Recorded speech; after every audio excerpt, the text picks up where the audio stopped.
Hello, hello, hello, everyone. Welcome back to the show. My name is Dan Hafner. I have another guest for us today. Haven't released a new episode here in a little bit. We've been slowing down a little bit on things. It's I think it's that busy time of year. Everyone is just it's summertime. We're outside, we're doing stuff, whatever. But either way, we're back in action. We are talking with Dagna Bieda. Um, and she is a very, very interesting person that we're going to talk a little bit about. She's kind of a former software engineer, kind of transitioned into like coaching software engineers. So it's very interesting. I wanted to have her on to talk about to any of you out there in the audience who are maybe in the software engineering field or thinking about getting in that, or you have team members. I'm very interested to kind of hear her path and kind of how it relates to this because the world of coaching it's a very interesting place. I've worked with many coaches before. I've coached people. I've been coached by people, so I know kind of some of the ins and outs. I'm not by any means an expert in any of this stuff, but it's a very interesting dynamic, very interesting topic. So, Dagna, welcome to the show. How are you? Hey Dan, thanks for having me. Yeah, absolutely. It's a pleasure to have you here. So, why don't you give us a quick little rundown, who you are and a little bit more of your, how you got to where you are. Awesome. Okay, so I'm originally a robotics engineer who transitioned in my own career from building robots to deploying different kinds of apps and then moved towards coaching. I've had over 10 years of experience in coding and I've been coaching since 2019. And a lot of the times when people come to me, we tend to have a really good synergy because I've been in your shoes kind of coach with a little hint of tough love because of my Eastern European background. And in terms of clients that I've worked with over the past 5+ years at this point in time, they have like a wide range of backgrounds. So I coach people from individual contributor roles to CTOs at a smaller to mid-sized startups, as well as people from working at small companies to FANG companies that have 2 to 20+ years of experience, that have like a regular background, having gone through college, or also bootcamp graduates, or self-taught developers. And what it is that I do with my clients is I help them reprogram their mind towards success and finding exciting career opportunities. That's interesting. Right off the bat, I'm really interested to hear more about your approach to that because it seems like to me, even though you're coaching people all kind of in the same area, a CTO needs a whole different set of coaching or different tactics or different material than like a self-taught developer, right? So how do you differentiate, you know, that like the different levels of people and what they actually need? So my approach is very tailored, very customized. Where someone comes Hmm. to me, the first thing that we are trying to figure out is what it is that they truly value. And that helps us create this kind of northern star that we're going to be aiming at, right? Because at the end of the day, a lot of people think that they know what they want to do, but they don't. And by working with a coach, someone like me, they usually gain a lot of clarity and insight. And then from having clarity on what it is that they want, they get motivation, they're able to tap into flow states, and they're able to use their energy much more wisely towards a particular goal instead of spreading it across different types of opportunities, because there's so many opportunities, like there's so many things you could do, right, in Yeah. the modern day world. But when it comes to my approach, and you mentioned a CTO has a different set of needs than an individual contributor does, there's a lot of overlap. So, for example, a lot of the time when you step into a new role, whether that's at a new company or whether you are fresh as a CTO, a lot of the time the imposter syndrome kicks in, right? So, I help my clients figure out how to get past the imposter syndrome, how to build their confidence, how to lead from a place of strength instead of insecurity by tapping into what it is that they know that they're good at, right? So, a lot of my coaching is really based on reflection. It's really based on understanding of how you act, why you act the way you do. And it all stems from your internal mental programming. And I wrote a whole book on the topic because I like to say I moved from programming computers to reprogramming human minds. There's a lot of similarities, right? And how we act when it comes to the imposter syndrome, for example, is a lot of the time rooted in how our minds have been programmed. And what I do with my clients is help them debug what isn't working, how to refactor it, and how to implement behaviors that do work for their particular setting. So, whether that's a small Hmm. company, a big company, whether they're trying to get a promotion or whether they're trying to move on, whether they're trying to create an opportunity for themselves within their current setting, or maybe step out and start something on their own, right? And because the approach that I have is based on refactoring their own mind, it's applicable to basically any life scenario. And a lot of the time, outside of imposter syndrome, what I work with my clients on is improving their communication and collaboration skills, how they handle other people. And so a lot of the time they tell me that situations outside of their career, which is our main focus in our coaching relationship, that the things outside of it improve. Because as you improve your skills, communication or otherwise, a lot of the time it trickles down outside of what it is that you do at your job, right? So it might improve the team dynamics, but it might also improve your relationship at home with your spouse. Interesting. Yeah, no, I that makes sense that there's specific things, but then also overlapping things between roles. So that's interesting. And I love this concept, and maybe you probably explain this more in your book, but I love that concept of reprogramming your mind is almost like its own piece of software. It's like the most advanced piece of software that's ever been created, right? We're so advanced now that we even created our own like artificial intelligence, but we'll get to. Well, I'm getting ahead of myself. So, um, the explain that more, because like when you think about, okay, like there's a computer has an operating system, whether you have Windows or you have Mac or whatever, there's an operating system, which is your subconscious mind, right? Like that's the software that you are running on that was probably programmed, in your impressionable years or over different traumatic events or different things happening in your life.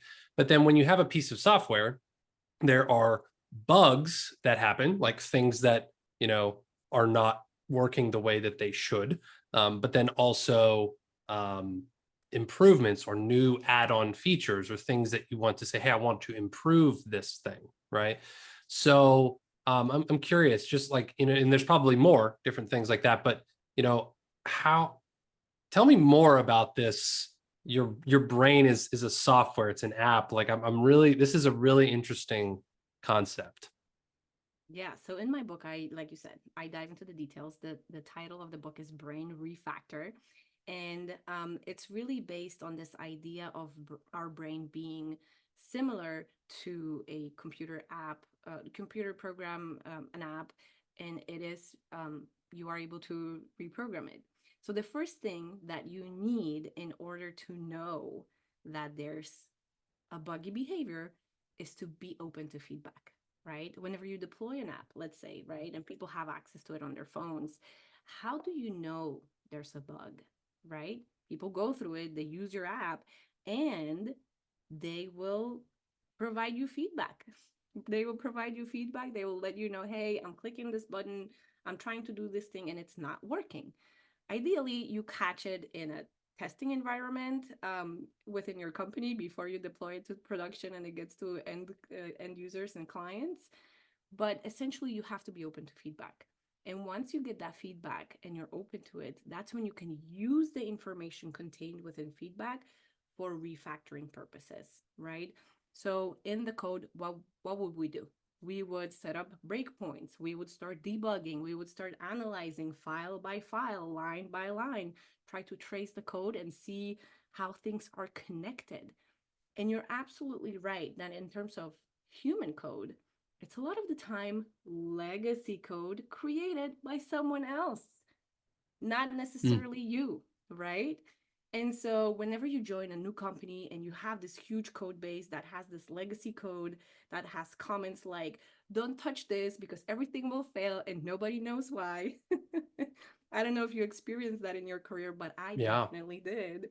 And so our human brains are exactly like that. There's so much spaghetti code that's coupled, that is connected in weird and surprising and unexpected ways, that the only way to really know is by being open to feedback and start debugging, verifying line by line, file by file, memory by memory, belief after belief. And after you're able to analyze, you will start to see patterns. A lot of the times, those are anti patterns that are causing the reality that you're essentially in, right? Because if you want certain results in your life, be that a promotion, getting into your dream job at a specific company, you need to act in a way that will allow you to get into those dream results. If you're acting against what it is that you're trying to create, you're not going to be able to get those results. I hope that makes sense. Yeah. Yeah, it does. That's very interesting because and then when you talk about going through the troubleshooting piece of it, that also is very interesting. Um, and wow, I mean, it's almost like, I mean, it's almost like there's, so well, let me ask it this way. Do you find in your experience that people who are in this software programming world are actually more receptive to this type of sorting through these things when you kind of relate it to that way? Because, for example, like I've been in parts of programs and stuff where they kind of have you go back through like, oh, well, you have this story that's kind of running this background and creating this behavior, but not everybody's familiar with that type of technology. Like, what do you mean? Like, I have a story. Like, what are you talking about? So do you find that people who are kind of in the software world are like, they can kind of understand this when you relate it to them in that way? Oh, absolutely. Yeah. Because it's something you do as an engineer on a daily basis, right? It's something you're familiar with. But what I personally love about it is that it separates the emotion out of it, right? So all of a sudden, you're not talking about childhood trauma where everybody tends to, in the engineering world, with the very analytical minds, roll their eyes on and just like, please, so it's really hard to get there, and I can totally relate because I've been that engineer. It took a difficult situation in my life for me to finally reach out for help. In my case, it was talk therapy with a professional that really helped. And like, I couldn't understand why I didn't do it sooner because it was so beneficial just talking to someone who would help me shift my perspective and see things from a different place, right? It took for me a situation in a one-on-one, very embarrassing situation in a one-on-one with my manager, where I burst into tears because there was just too much going on in my life and it was just crushing me. I was experiencing burnout at the time, with mixed with complicated grief that I experienced after moving from Poland to United States as an adult, mixed with postpartum depression.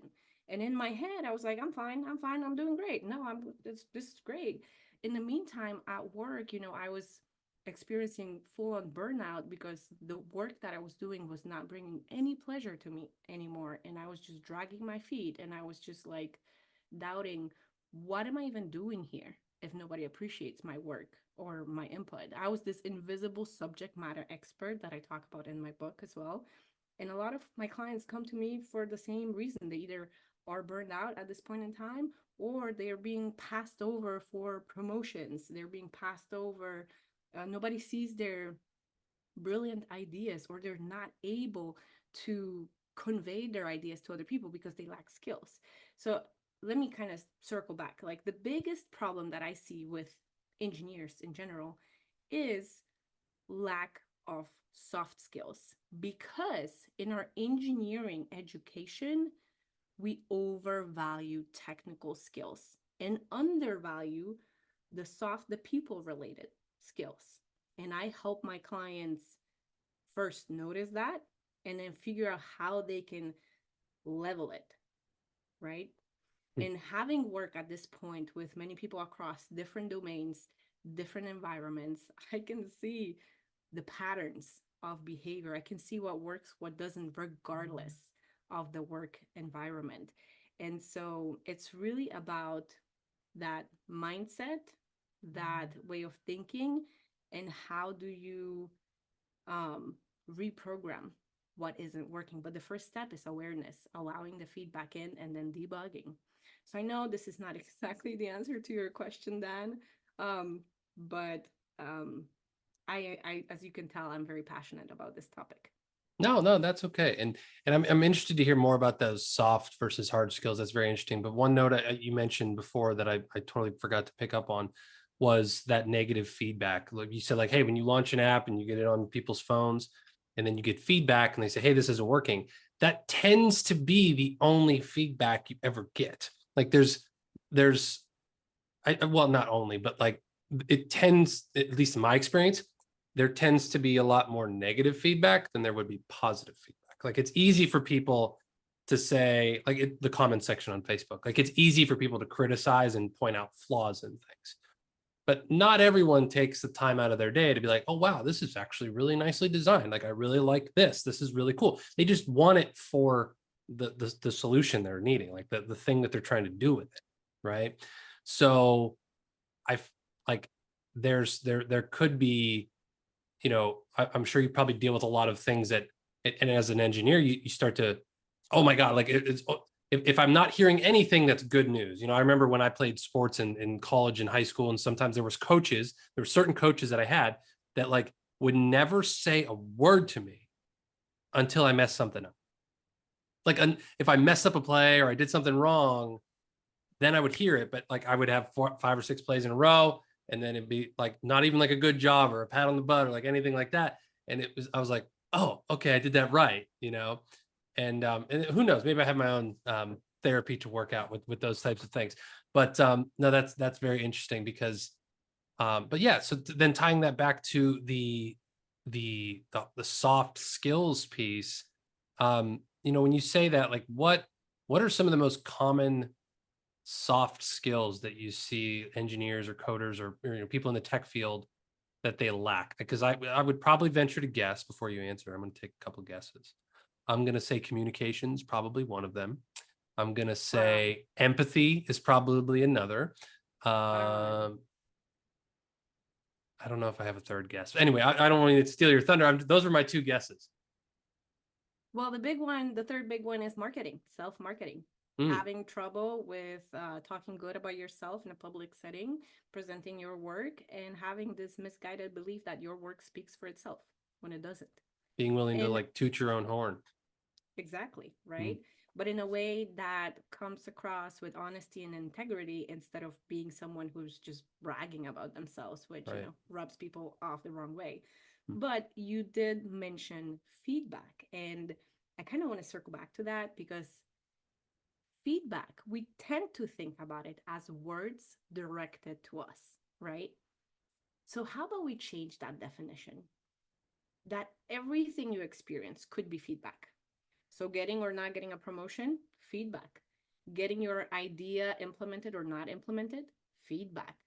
Or even things that come up internally. It doesn't have to be external feedback from the world around you, right? It doesn't have to be other people interacting with you. It could be how you felt going through an interview, how you felt during, deploying a feature, right? Do you feel at ease, like what you do matters? Do you feel like it's fun? Or do you feel stressed out, frustrated, and you're just pushing through because that's who you are? Those feelings are feedback. Everything we experience is feedback. Everything we can notice that's happening around us carries information that we can use for our debugging purposes to dive into that legacy code base of our mind and refactor the bugs or inefficiencies that might be in place because of how we grew up, what did we experience, who did we see, who did we model after, or the cultural setting. You know, a lot of the clients that also come to me, they are immigrants like myself. And for me, having a different background from my peers at work turned out to be something that was holding me back in my career as an engineer. I wasn't getting promoted because as a Polish person, I am much more direct in my communication. And sometimes it comes across harsh, arrogant, plain rude. And people were like, do I want her to be my team lead? Nah, she's not even nice, right? And I had no idea at the time that it was my cultural upbringing and the way I communicated, you know, back at home wasn't causing any issues because I did work as an engineer, as a programmer back at home. It wasn't causing any issues. But then when I moved and I changed my cultural setting, you know, that had an effect. But it was so subtle that it wasn't really clear.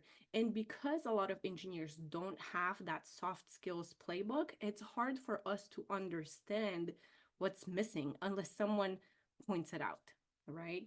And so that's my role as a coach, is to help my clients see from a different perspective, to understand what it is that they're missing and why are they getting the kinds of outcomes they are because of those gaps in their skill set or gaps in their mindset, right? Yeah. And so another thing I kind of wanted to mention that you alluded to in your previous question was AI, right? AI is modeled after human brain. And so we work in a very similar manner. Like, how do you train AI to perform a particular task? You train it on a data set. You feed it information that aims to solve a particular problem so the AI can learn how to solve the problem by getting rewards and penalties, by getting that training data set. Our lives, what we experience in our life, is our training data set. And that's how the legacy code base is created. Does that make sense? Yeah. Yeah, it really does. Very interesting. You know, and just a random question here. You know, we talked about this before. You're from Poland. I'm also a big part Polish. Um, is that a I've never been to Poland, to be honest with you. Is that a big cultural thing? Like, are Polish people, do they tend to be more direct and more like abrasive than like, Oh, yeah, really absolutely. And interesting? it's not just Polish people, it's the whole Eastern Eastern European European. bloc, right? Why is that? There's this great tool called Hofstede models, which models like 6 different areas. Uh, you can put your 2 different or 3 different countries to compare and see how that cultural influence is different, right?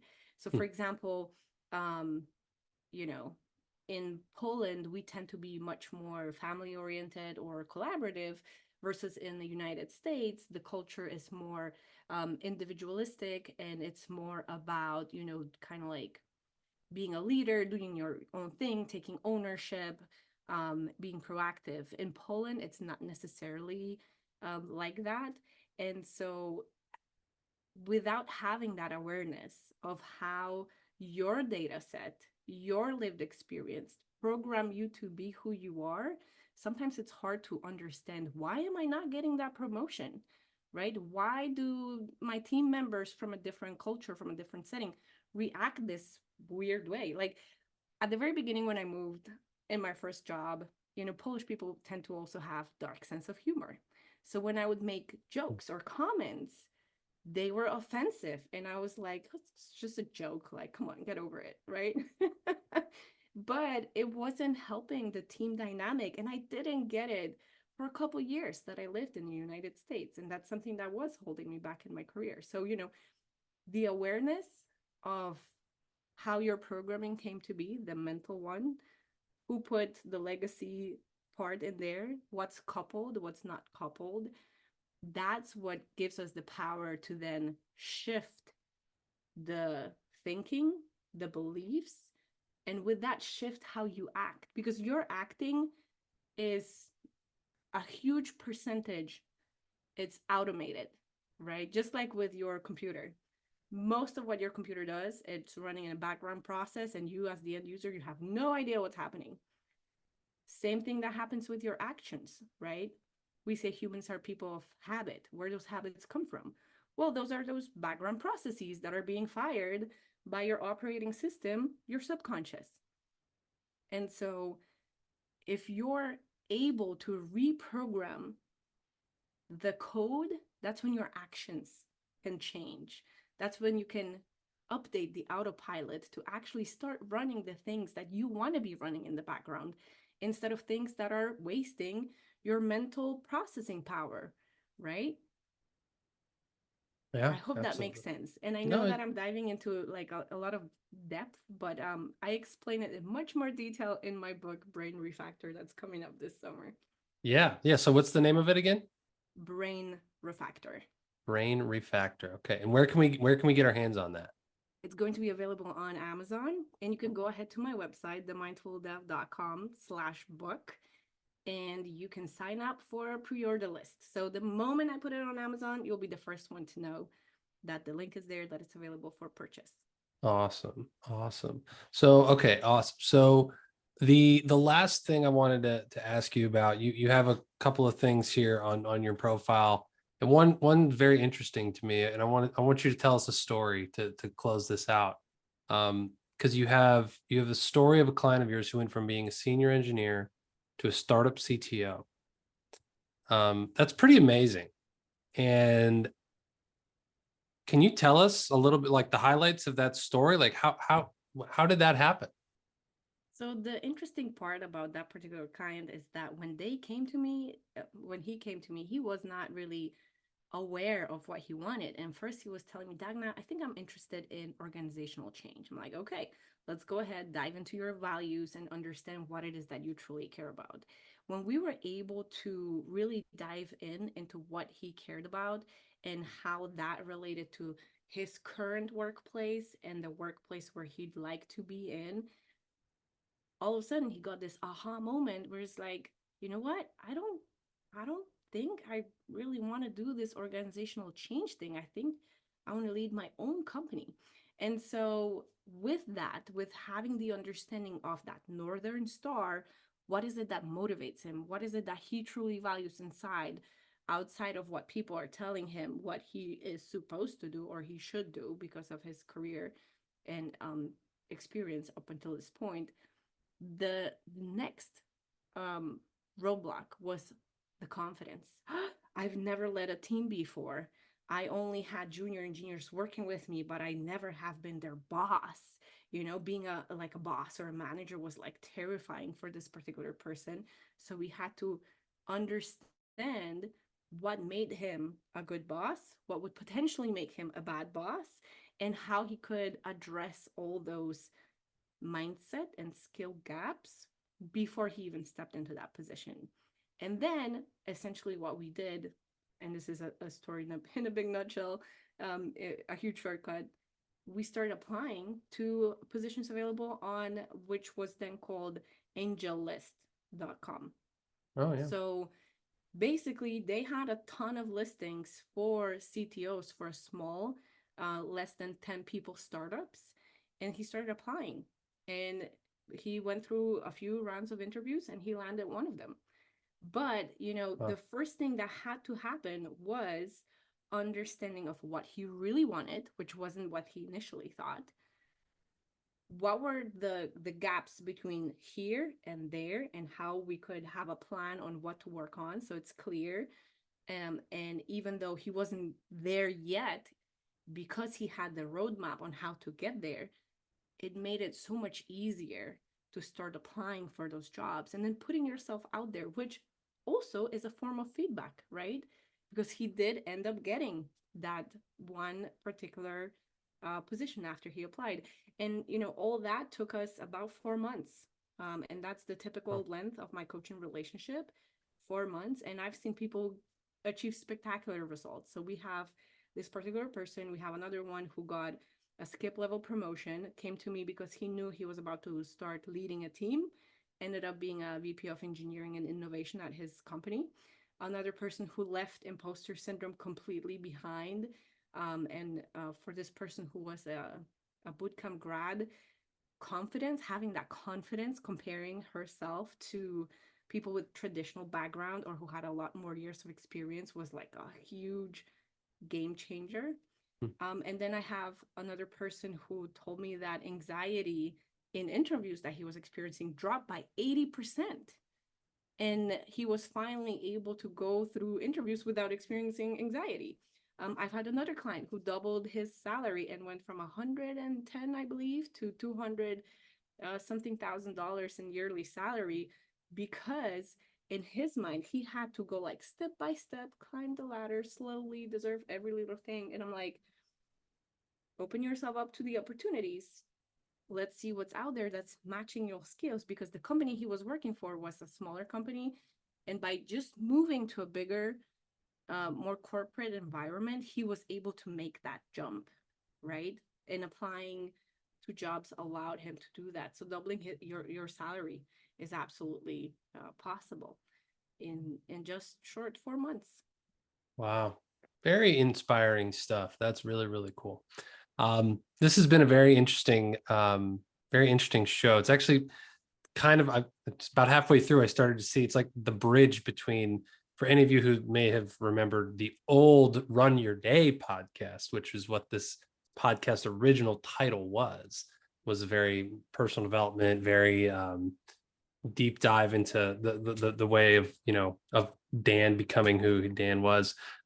This is kind of the bridge. So this has been really, really fun and really interesting. So thank you very much, Dagna. This was really enlightening, very cool, very, very interesting interview.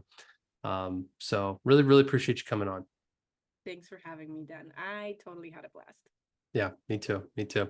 All right, guys. So you can go to themindfuldev.com, sign up for her, notifications, whatever you need to do to check out the book. And her book is, what's it called again, Dagna? Brain Refactor. Brain Refactor. That's right. Brain Refactor. She'll have more information about that on her site. It's coming out in on the summer sometime and be available on Amazon. So be sure to check out her site and get notified of when that comes out. I'm very interested in getting my hands on that. This is very, very intriguing stuff. You got my wheels really spinning. So awesome. All right, guys. Well, that is it for this episode. As always, please like, rate, and subscribe the show. Leave any kind of review or rating. Share this episode with someone you think might find value out of it, and share the show. That really, really helps us grow and reach more people. So that is all for this episode. My name's Dan Hafner. I was joined by Dagna Bieda here, and I will see you guys next time. Have a good one.